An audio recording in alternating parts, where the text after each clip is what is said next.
बिना किसी विशेष भूमिका अथवा व्याख्या के मैं सीधे उस संवाद को सुनाता हूँ जिसे सुनने के लिए आप इस वीडियो को देख रहे हैं। आप स्वयं अपनी बुद्धि और कल्पना शक्ति का प्रयोग कर कमेंट बॉक्स में बताएं कि भगवान राम और रावण के मध्य हुए इस संवाद से आपने क्या सीखा।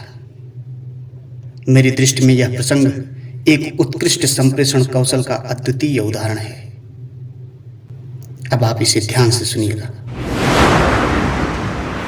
वाह रावण वाह! भगवान शिव के त्रिशूल की भांति प्रचंड वायुपुत्र हनुमान के मुष्टिका का प्रहार तुमने सह लिया। तुम परम शक्तिशाली हो, परंतु कितने दुख की बात है कि ऐसे शक्ति का प्रयोग तुमने अधर्म के कार्यों में किया और इस दुर्दशा को प्राप्त हुए।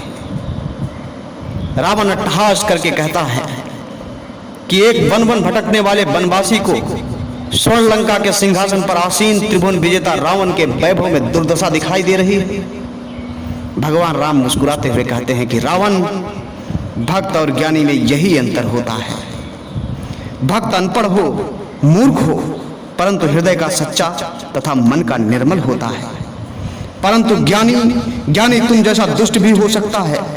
जिसके हृदय में अधर्म और कपट होता है उसकी अवस्था तुम्हारे जैसे होती है। जिसे स्वर्ण लंका के राज सिंहासन पर बैठकर भी जीवन की अपूर्णता का कांटा चुभ रहा है। इस समय तुम्हारे हृदय में अशांति, चिंता और एक तड़प रह गई है और कुछ नहीं।